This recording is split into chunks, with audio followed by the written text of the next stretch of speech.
You know you need stakeholder feedback before launching a new program or process, but how do you find these stakeholders and ask them to provide feedback? In this video, we'll cover steps to identifying, soliciting feedback, and maintaining collaboration with stakeholders in your organization before you launch a process or program.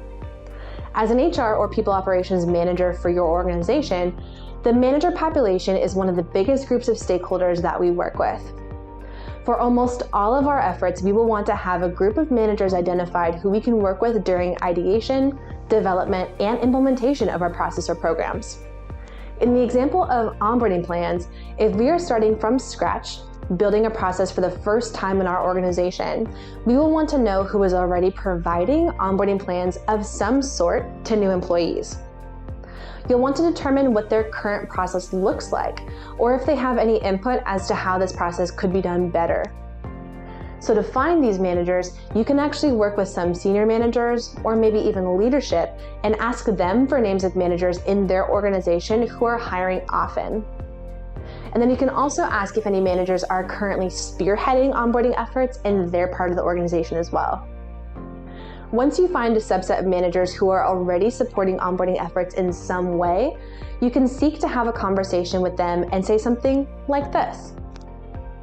There's an initiative spinning up to centralize onboarding plan efforts to bring some consistency across our organization. I'd love to understand what you're doing and see how you're doing it, and to see if we could collaborate and work together. I'd also love to know if there's any advice or tidbits that you can offer as we seek to bring this initiative centrally. When you speak with the manager population, you want to assure them that this is a collaborative effort and that you're seeking to understand how they're successfully onboarding their new employees. Let the managers know that you are happy that they are already invested and proactive in working with their employees and providing materials. And further, you are hoping to scale out good efforts that other managers can benefit from the same effective practices. So ultimately, your goal in these conversations is to assure those managers that you're helping to scale out their own efforts. You're not trying to steal anything that they've been doing. You'll want to attribute accolades back to those managers because most people want acknowledgement for their good work. You can also offer to bring in that manager to provide some perspective or coaching to other managers to offer some peer-to-peer support as well. By partnering with managers in this way, you are helping those managers to gain greater visibility for the work that they are already doing. So the underlying context here is that the greater impact, the greater visibility that people have across their organization, usually the greater chance of promotion or bonuses. So getting manager names out there and networking could be a mutually beneficial experience by collaborating in this way.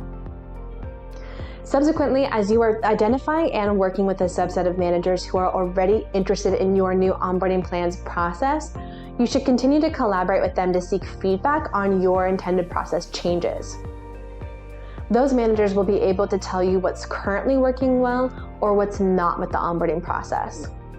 They will have the best insight as to what process changes or implementation components may work, and they can also provide really good insight and feedback when it comes to whether or not your proposed solution could even be feasible.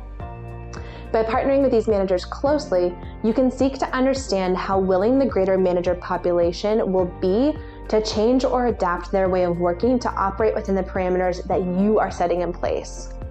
In other words, you want to make sure that as you are creating your solution or the workflow of the process, at some point you present that process to the group of managers that you have identified, who are your feedback providers, and ask them to make sure that this process could work for them or tell you how to make it better. You want to make it clear to these managers that you want to find a solution that is an improvement for everyone involved. You want to create a solution that won't negatively impact their time, but that also provides more clarity and instruction on how to create an onboarding plan for new employees. You want your managers to be able to take your instruction, take the template, and adapt it a little, and then push it out to their new employees with little questions.